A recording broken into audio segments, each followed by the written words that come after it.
Good afternoon, everybody. I'm Gren Schock, the Chairman and Co-CEO of AirBoss.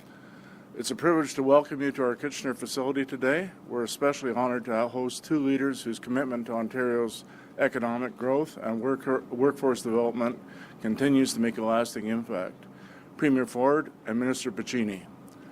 We're also pleased to welcome His Worship Barry Verbanovich, Mayor of Kitchener, Karen Redmond, Regional Chair of Waterloo, and our local representatives, Minister Harris, MPP Dixon, MPP Riddell. Thank you for joining us and for your continued support of our region and its workforce. Premier Ford, Minister Piccini, thank you for being here and for your government's unwavering support of the Ontario manufacturing sector. The Skills Development Fund is a powerful investment in our province's future, including AirBoss's. We are deeply grateful for your leadership in expanding access to this vital resource. At AirBoss, we believe our people are our greatest strength. The funding we received enabled us to enhance training programs, attract and retain top talent, and ensure our workforce is equipped with the skills needed to thrive in a rapidly evolving industry. As an example of this, our state-of-the-art VR forklift training simulator, this is not just an investment in our company, it's an investment in the lives and careers of hundreds of Ontarians, including many new Canadians who are proud to call this facility their workspace. We are proud to be an Ontario-made manufacturer with a team of over 350 skilled workers right here in Kitchener, producing hundreds of millions of pounds of rubber annually for critical sectors such as automotive, healthcare, infrastructure, and quite importantly, defense, as you can see from the various products around us. Our Defense Division is truly unique as it's focused on equipment that will protect our bravest men and women in uniform. Minister Piccini, your support through this funding has empowered us to build a stronger, more resilient workforce. Thank you for recognizing the value of our team and for helping us grow Ontario's innovation economy. Premier Ford, your vision for a competitive, self-reliant Ontario inspires us. We are honored to contribute to that vision and grateful for your continued support. Thank you both, and thank you to everyone for being here and being part of this exciting journey. I will now pass it over to Mayor Verbanovich to share a few remarks.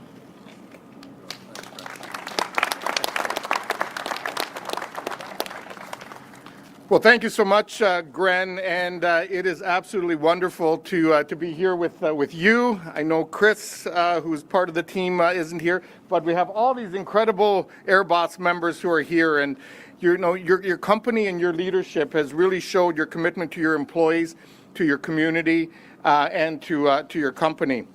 Premier, Minister Piccini, thank you both for being here today as well.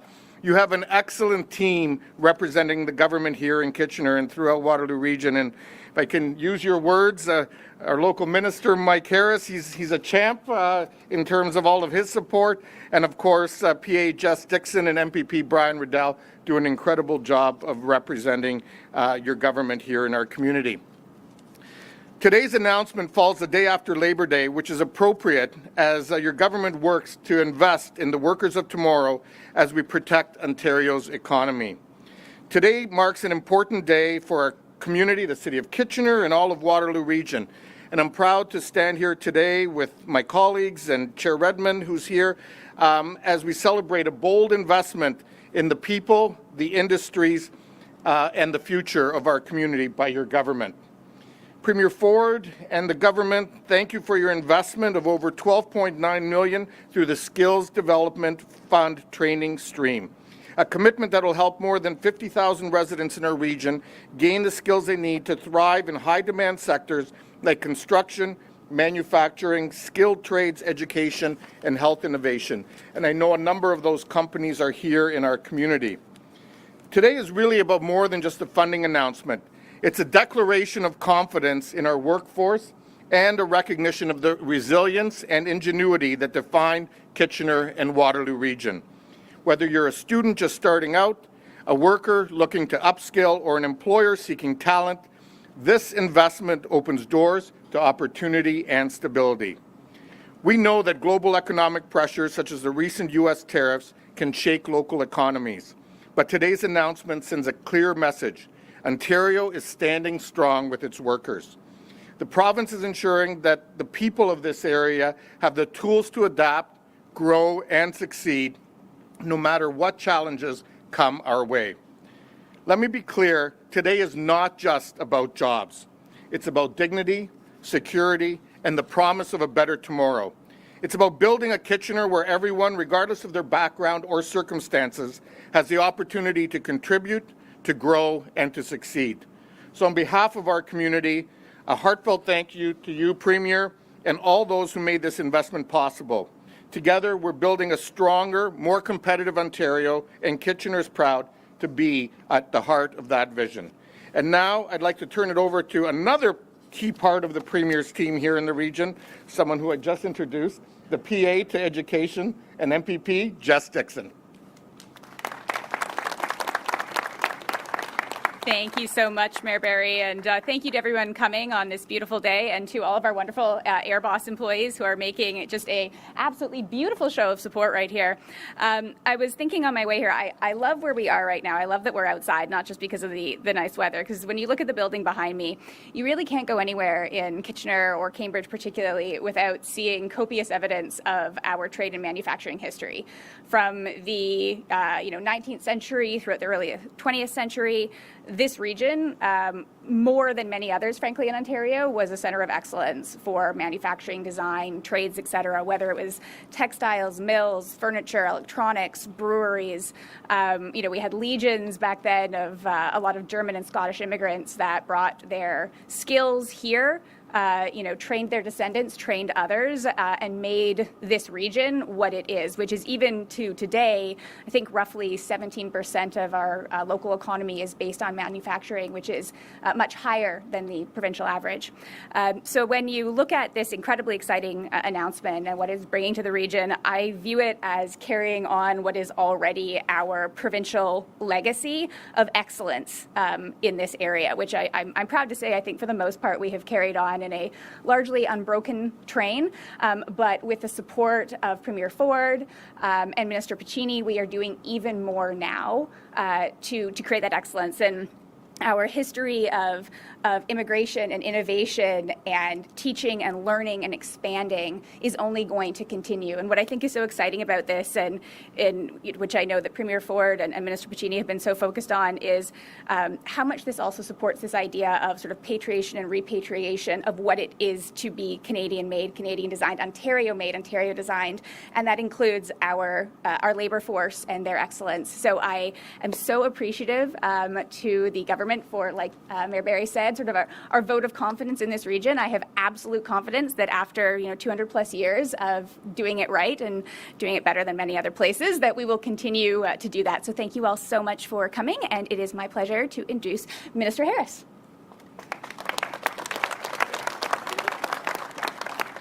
Well, I'm going to keep it quick because it's a little warm out here, and for those of us in wool suits, you can feel bad, but these guys have been standing out here waiting for a little while. So I'm going to pull a page from the boss, and I'm going to go a little off script here, if that's all right.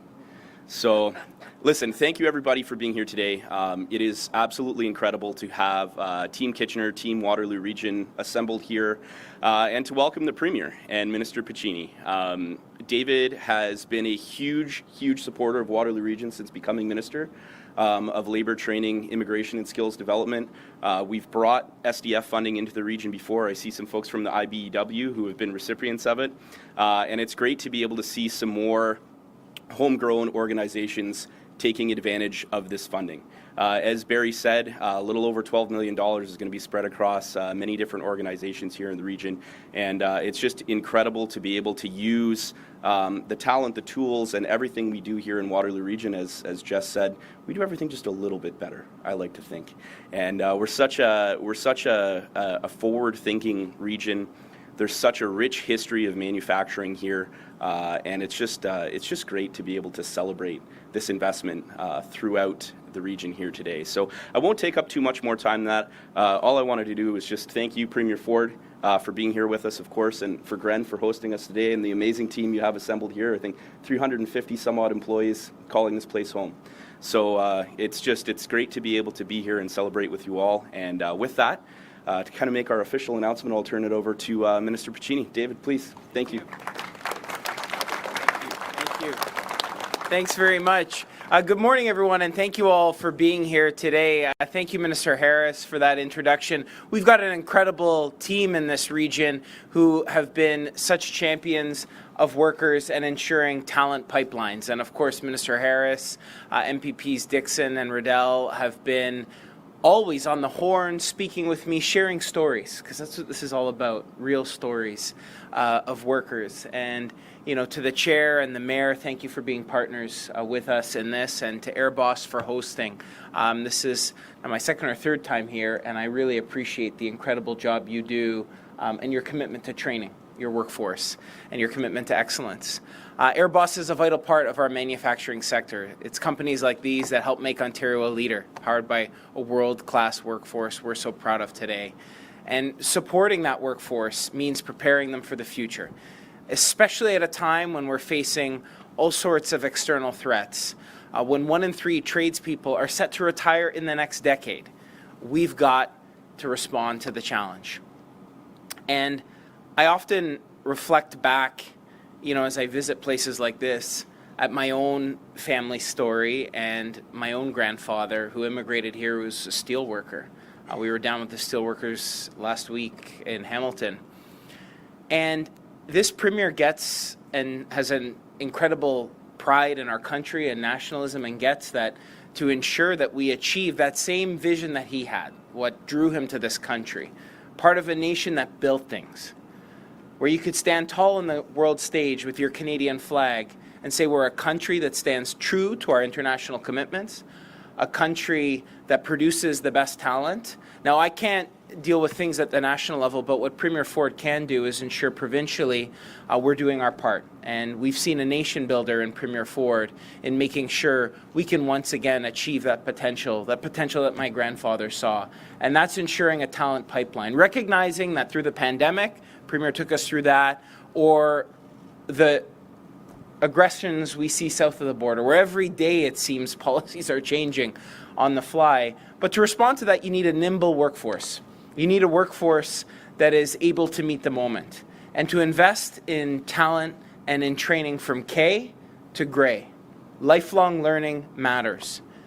And you know, I was on the radio this morning, a reporter said, talk is cheap, and they were responding to our action on labor mobility. It's this premier that moved as of right legislation so that prioritizing Canadian workers so that they can work freely around this country. It's crazy to think you'd be stuck at the border, invisible provincial border, for months for the engineers, the architects, and so many that we need. And it's this premier that's refusing that's acknowledging, I would say, not refusing, but acknowledging that investing in our workers means having their backs, means recognizing that despite our global challenges, we can and must train our next generation and invest in their training. And that's what our Skills Development Fund is doing. It's empowering a next generation. And you know, I heard the story of Dean from the CTMA this morning, and I want to mention that because this is coming full circle. This premier brought back skills training in high schools. We've mandated a tech class. We've brought back trades into high schools. We've invested in union training like none other in this province. And Dean, who's been employed in the Niagara region, just reached out to let Rob know that that tool and that precision tooling that he did on the CNC machine and that incredible work that we've supported them in doing has come full circle, because now he's employed with a local employer. And somewhere along the line, previous Liberal governments lost sight of that. They wanted to train a next generation of service workers, turning their backs on manufacturing workers of this province. Well, that's not this premier. We're going to make sure we train a next generation of manufacturing workers like Dean, who's now proudly employed, gainfully employed. And that's what we're going to do here at Airboss. That new VR you heard, making sure our workers are well trained to thrive, not just succeed, but thrive on the global stage. Because, as the Premier's often said, it's a bet in our workers, and that's a bet I'll take any day, because we have the best workforce in the world. And there's nobody that better recognizes that than this Premier through his investment with the Skills Development Fund. And now for exciting announcement today as to what that means. 12 million. 50,000 workers. I'm pleased to introduce the Premier, Premier Doug Ford.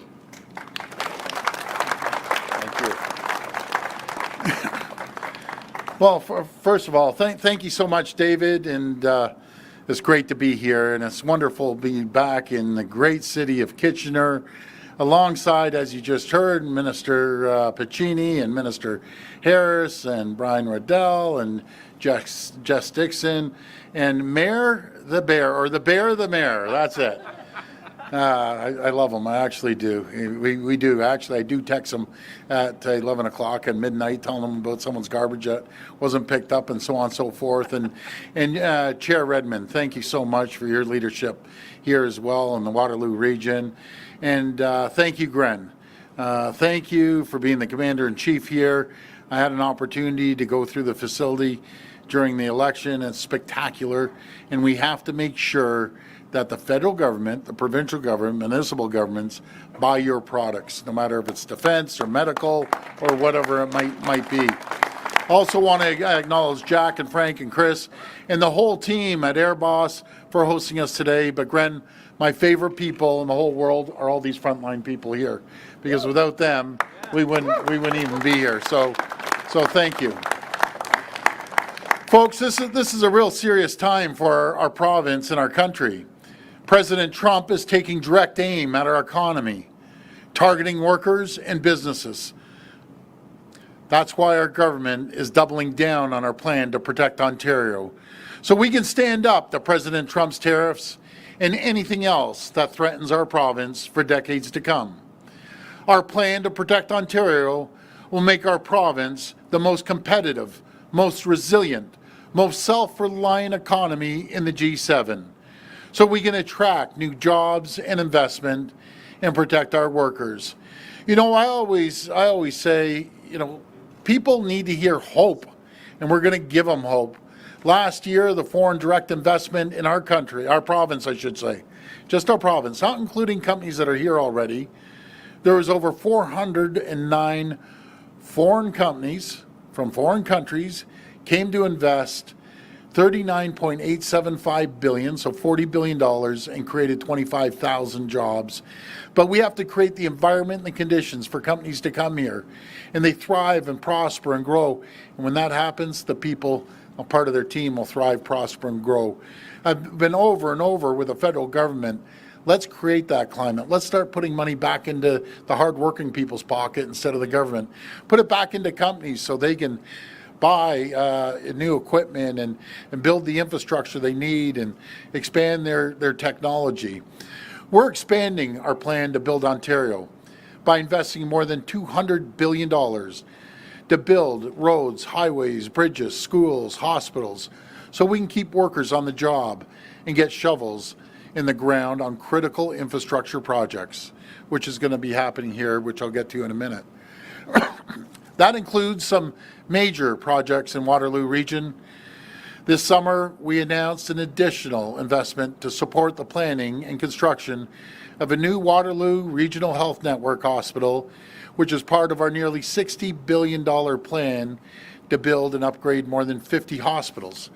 Earlier this year, we celebrated, I should say, the completion of the Cambridge Memorial Hospital redevelopment.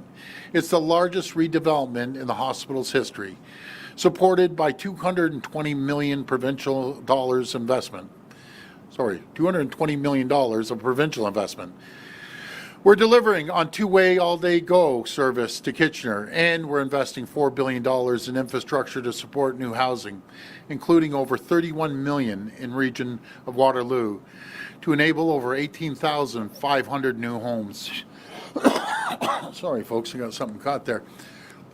You know, our plan to build more homes, and we're going to continue to focus on building more homes. I'm looking forward to visiting Mayor Barry and Mayor McCabe at their city halls to present them with the checks from the Building Faster Fund so we can get even more homes built in Waterloo region by investing in infrastructure and getting these contracts out the door faster.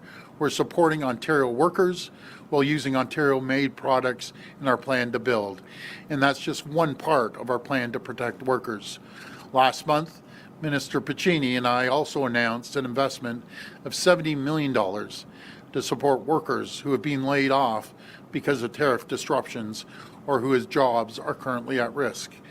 And across the province, we're investing $2.5 billion through the Skills Development Fund to support workers with job training to help them find good-paying jobs.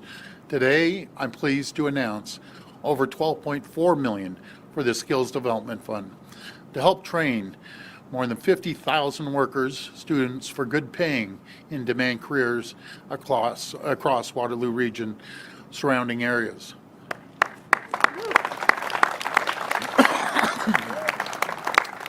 This investment will support 10 projects in key sectors, including a project led by Canadian Tooling and Machining Association, deliver work placements for 80 participants.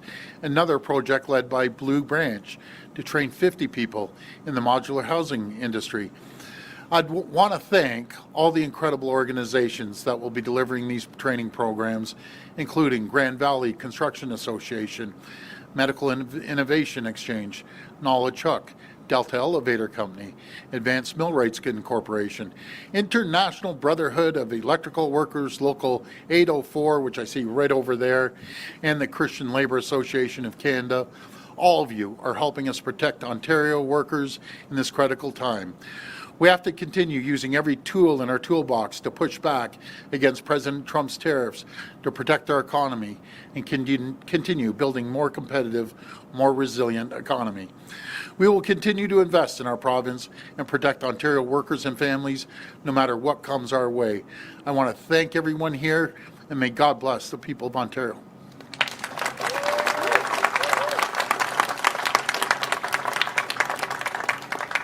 We will now take questions from the media. Media present can line up behind me and ask their questions through the microphone.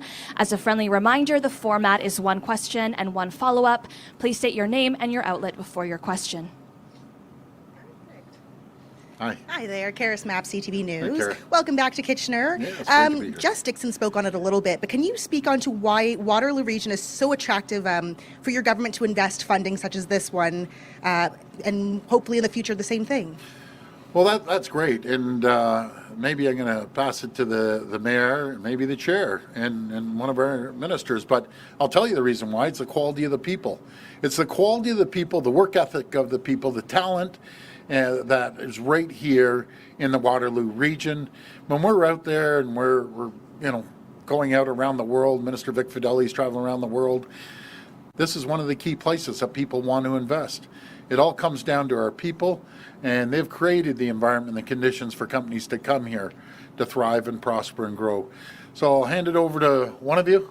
Who wants to be the salesperson here? There you go.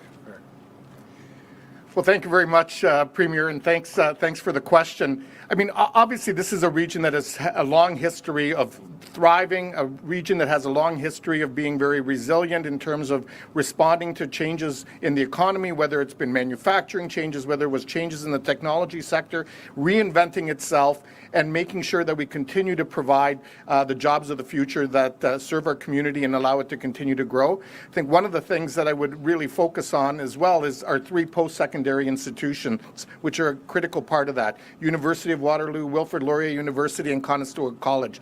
Those are the institutions, together with many of the partners, that are actually allowing apprentices and others to develop their skills, that are stepping up and making sure that we're preparing young people for the jobs that are not only needed today, but those that are going to be needed in the future. And lastly, I'd be remiss if I didn't acknowledge the critical importance of partnerships with other orders of government. And the Premier and Minister Piccini and the government have been an excellent example of that in terms of working with us, finding the kinds of critical investments that are important to our community, and helping us continue to grow and thrive going forward. Thanks. And my follow-up is for Premier Ford. My follow-up, just before Christmas last year, you were pictured with a small business owner, Abdul Aleem Farouki. He was confirmed to be the victim of a home invasion on Saturday, and I was just wondering if you were aware of his murder, what you've heard about it, and your thoughts on the situation. Well, my prayers and thoughts go out to the family, and my condolences to the Ahmadiyyan community, plus their entire family. It's heart-wrenching. I just got off the phone with the chief out there of York Region Police. They're using every resource they possibly can. And this innocent man got his doors kicked in the middle of the night. 4 people went in there, His 3 kids are there, his wife. Had a gun to one of the kids. He went to go protect them. And these scumbags shot him right in front of his kids. Shot him dead twice. Just imagine, what the trauma these kids are going to go through for the rest of their lives. And, I could tell you story after story about this, but we need to do something. I talked to the federal government over the weekend. Enough is enough. People are done with the crimes every single day. Innocent people are getting their doors kicked in by a bunch of thugs, a bunch of murderers, criminals, and you go to root cause. It's the weak criminal code that needs to be changed by the federal government. We're sick and tired of seeing these thugs get out on bail. And I watch when they catch these guys, I almost guarantee you they've been out on bail for another heinous crime, breaking into houses. This doesn't happen just once in a blue moon. This is happening multiple times a day, every single night across Toronto and the GTA area. These are people that are carjacking people. I heard in Shoppers Drug Mart on my riding happened twice. Two houses got broken into over the weekend. That's just in one small area, but this is happening all over the place. The chief told me a 12-year-old had a gun, shot someone. Like a 12-year-old. You got to be kidding. But this is the weak system the federal government needs to change. Bail reform. Rather than our judiciary system that has totally failed the people of Ontario, these weak-kneed judges that let these people out on bail not once, not twice, not 3 times, 4 and 5 times, just to go repeat the crime. There's no consequences at all for these people. It's absolutely sickening that Canada and Ontario is in this position. It's worse than the U.S. cities happening now. We need the criminal code to be changed on mandatory sentences. You go in with a gun, you shoot someone, obviously you should be getting life in jail, but if you don't shoot someone, you should be getting 25 years in jail. Any crime with an illegal gun. The federal government's more worried about going after legal hunters and gun owners than criminals. That's what they need to do, and the Young Offenders Act. These kids are 16 years old, shooting people, there's no consequences. So we're going to change it.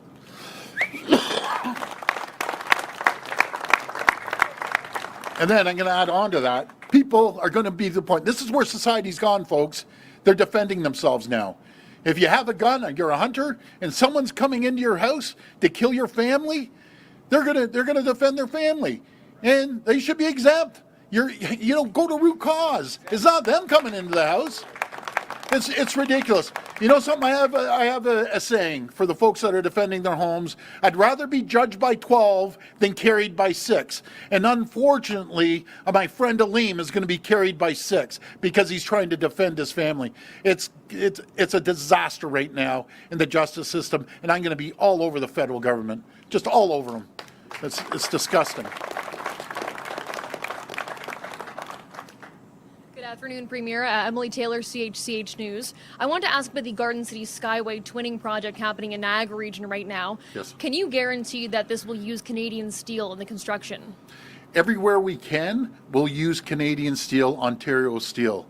Now, there's certain parts, if they can't get the steel here, which we're onshoring everything we possibly can, from those steel I-beams to you name it. I've met with the steel sector over and over again. I just got off a meeting with a national steel organization with Minister Freeland, and we're going to do everything we can to start onshoring every product we can, no matter if it's steel or aluminum cans or tins that we use. We're onshoring companies to start manufacturing here. We have to start protecting our sectors. And I'm going to get to another sector after I'm finished here with the questions. So we need to support each other. Do you know why I'm getting concerned, folks? I'm getting concerned. It's almost elbows down now. Everything's no, elbows up, fists up. We got to fight like hell, like we've never fought before, against President Trump, because he's coming. And we can't roll over. We have to still have that fight in us to make sure we use every single product that is made in Ontario. And if it's not made in Ontario, made in Canada, and we can't get in Canada, then we'll have no choice but to go outside. This project is moving forward in the design phase right now. If these companies aren't going to be using Canadian or Ontario steel, I mean, will you pause this project until that's possible? Well, we're going to make sure they are going to use any product that's made in Ontario, they're going to use that product. Anything that we do not make, then we're going to have to go elsewhere. That's what we're going to have to do. But I'm trying to do everything I can to onshore I-beams, for example. Good afternoon, Premier Ford. Steve Cornwell from the Trillium. Hey, Steve. Just a question following up on reporting from the Trillium last week. There's a group, a developer group that's seeking $500 million in compensation over air rights that were expropriated by Metrolinx in Toronto, kind of related to GO train system upgrades. As far as we can tell, the group hasn't built anything there. They haven't closed the deal on these air rights. But do you think the government should be paying $500 million to this group? Well, I don't get involved in disagreements. We have a lot of people that are going to be suing Ontario, suing Canada, so on and so forth. I don't get involved in that. We let the courts deal with that. In 2018, your government did pass a bill to cancel wind farm contracts that I suppose there's some legal kind of consequences for canceling. Would you consider similar legislation to restrict payments like these? Well, I don't know how you're comparing wind farms to some lawsuits, supposedly. But that was the biggest scam that the country's ever seen. Be it wind farms or the solar panels, we're opening up now. But it increased the cost by 80%, the electricity. That was the disaster Kathleen Wynne created when all the electricity costs were going up. We're paying more for electricity. And then what would happen, they'd be calling their buddies up and saying, we're going to get solar panels in a field. Go buy 100 acres. They go and buy 100 acres. All of a sudden, they have a contract for 20 years, and we were paying 80% more than what we should have been paying. It was an absolute scam that I've never seen before on the backs of the ratepayers. So thank God we put an end to that. Good afternoon, Premier Ford, Diego Pizarro, CBC. Pressure for meeting housing targets is on the shoulders of municipalities, but past permitting, there isn't much of the process that cities can control. What is your government doing to ensure that developers are able to follow through with creating new housing? Well, again, we go back to creating the environment, working with the cities and Mayor Barry and other mayors across the region and the chair Waterloo region. You know, we've put a very attractive reward, if you want to call it, and when they hit their targets, they get cash. I think that's pretty good. We're putting billions of dollars into the infrastructure that is needed to build these homes, no matter if it's sewage pipes or water pipes. We're putting billions, unlike any other government has ever.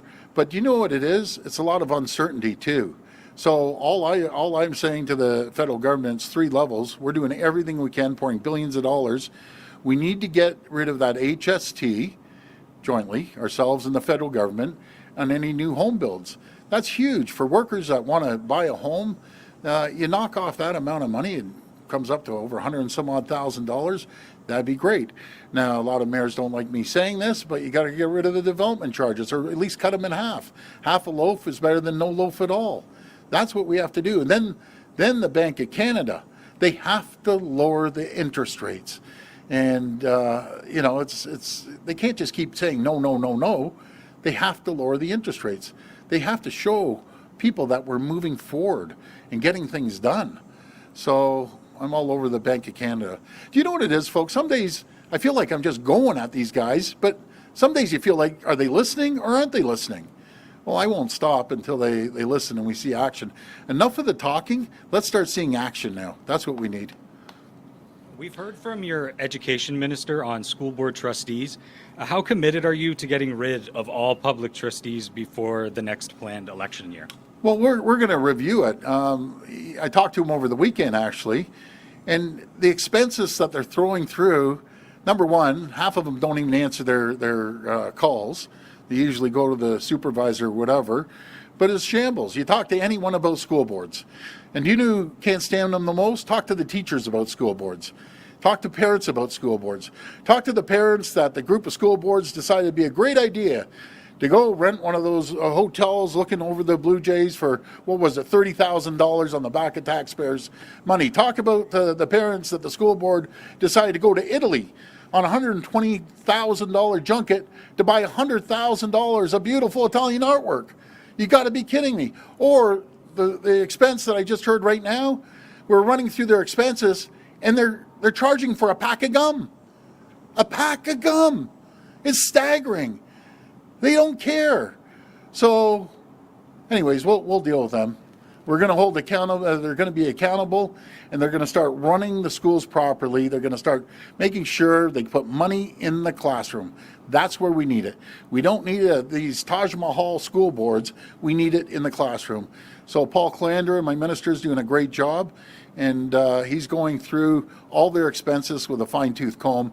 And when this comes out publicly, people are going to fall off their chair when they see some of the stuff I just saw. Premier Ford, Josh Gorey, 570 News Radio. I just want to take it back to today's announcement with the trade funding and the investment that your government is making. What is your message to those who may be looking at the trades but don't know what career they would want to get into? I know the minister had mentioned that 1 in 3 tradespeople over the next 10 years are going to be retiring, and obviously the province would need more tradespeople. Before I pass to Minister Piccini, the trades are a beautiful thing. It's a job that you'll have, a trade that you'll have that no one could ever take off you. No matter if you're here, you move somewhere else, maybe one day you might want to start your own company up and expand and be the entrepreneur, but it's something that you'll have for the rest of your life. So I encourage anyone and everyone that may not want to go into different fields, that love the trades, get involved in the trades. It is so important. I'll pass it over to Minister Piccini. Thanks, Premier, and thanks for the question. I think, one, it starts with creating the conditions. You heard $200 billion in infrastructure.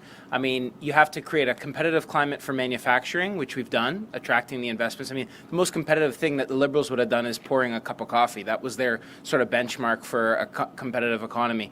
We're creating the conditions for manufacturing. We're building civil infrastructure, which our partners are getting done every day, and residential as well for housing construction. We've launched Level Up career fairs. These are the biggest career fairs. It's like on steroids. It's incredible.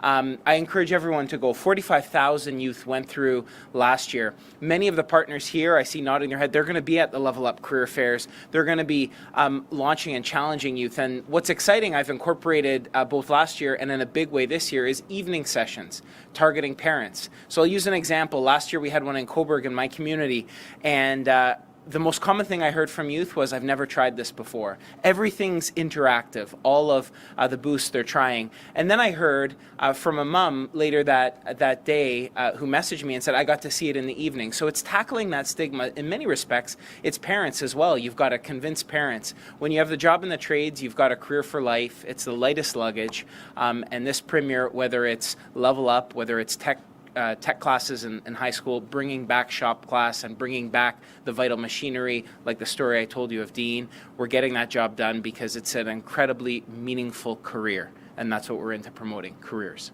Thank you. And just my follow-up question. Currently, there's a group at Queen's Park speaking out against your government's plan to bring police officers back into schools. The school district in Toronto ended their resource officer program years ago because students felt intimidated, targeted, or watched.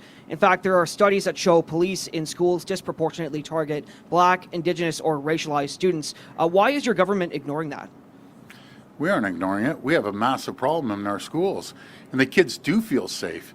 So I don't know who this group is, but let me tell you, I live in a very diverse community. Our family grew up in Rexdale. We support that community. And I can tell you, the mums, the grandmoms, the dads, they want their kids in school.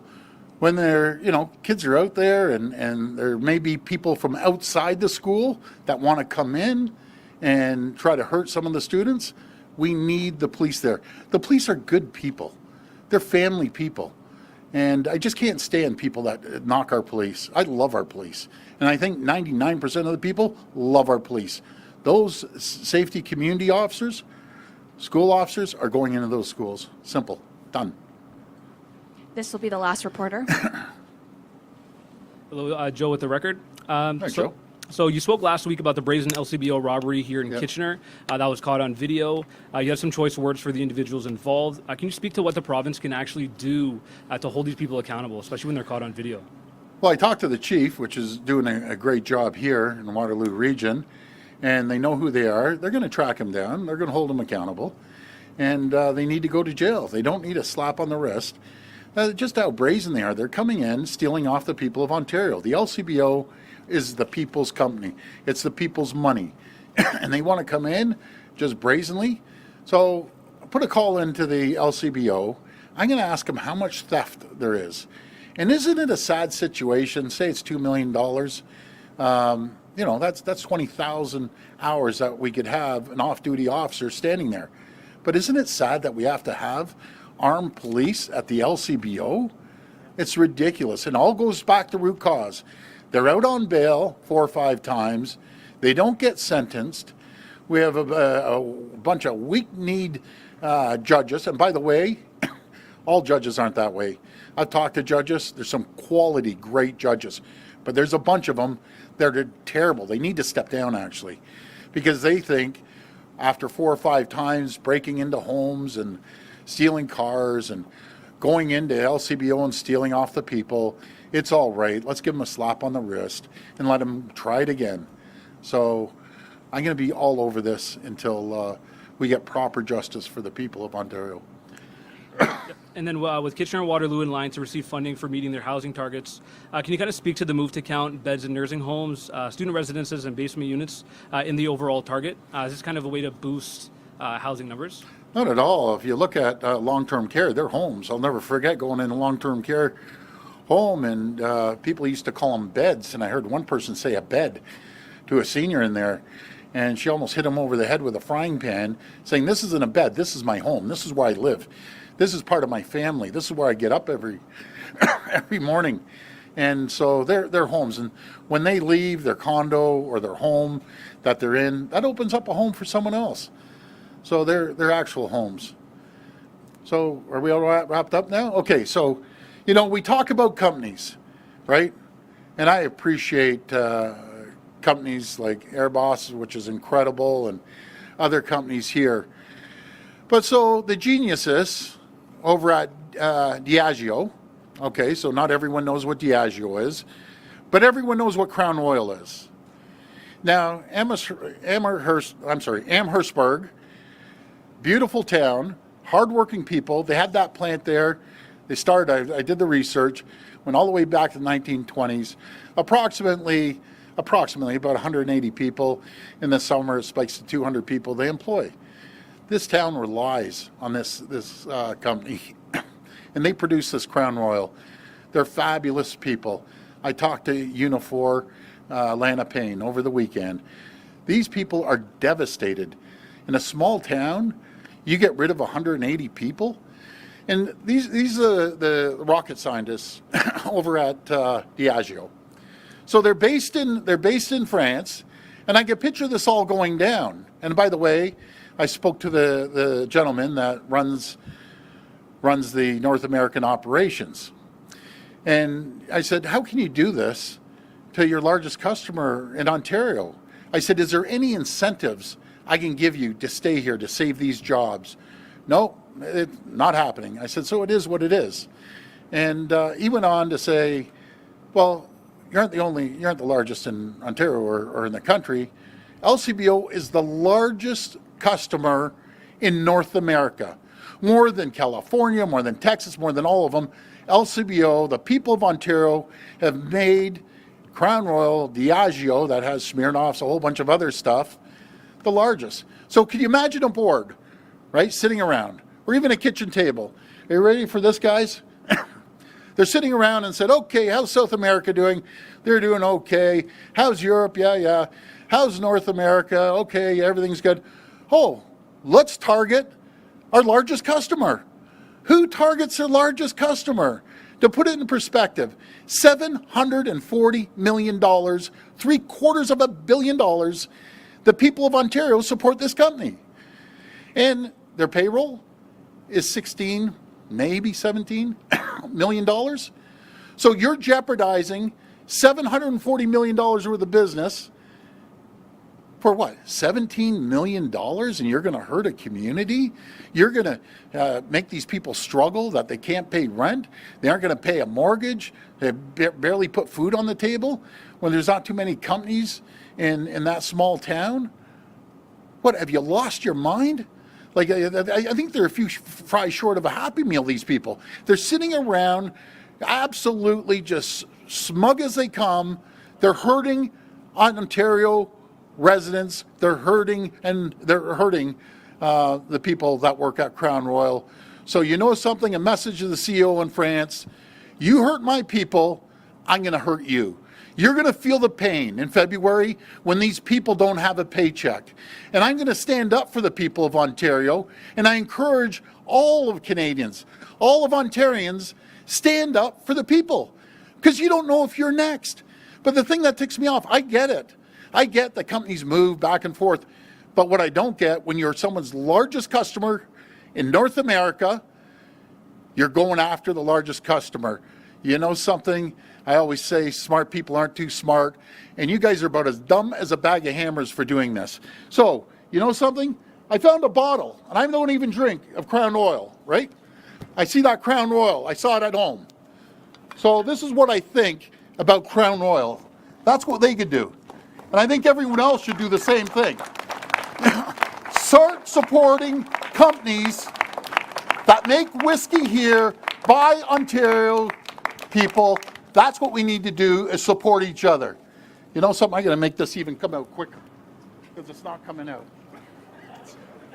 I know Mayor Barry wants to lie on the floor right now with his mouth open. No thanks. But no, I wish I could get this out coming out quicker, but I'll stand here until it's all done. Anyways, folks, thank you. My brothers and sisters in uniform over at Crown Royal, I got your backs. We're going to be there to help you. And by the way, I'm going to send you the cleaning bill to Crown Royal, too. Anyways, folks, that's it. This might take a little while. Swirl it like a tornado, boss. Oh, you know what to do then. Here, you want a shot? Go ahead. There you go. You got a whole bunch of guys there that'll help you. Yeah, I know. So, anyways, that's how I feel. That's okay. Sends a message. Yeah.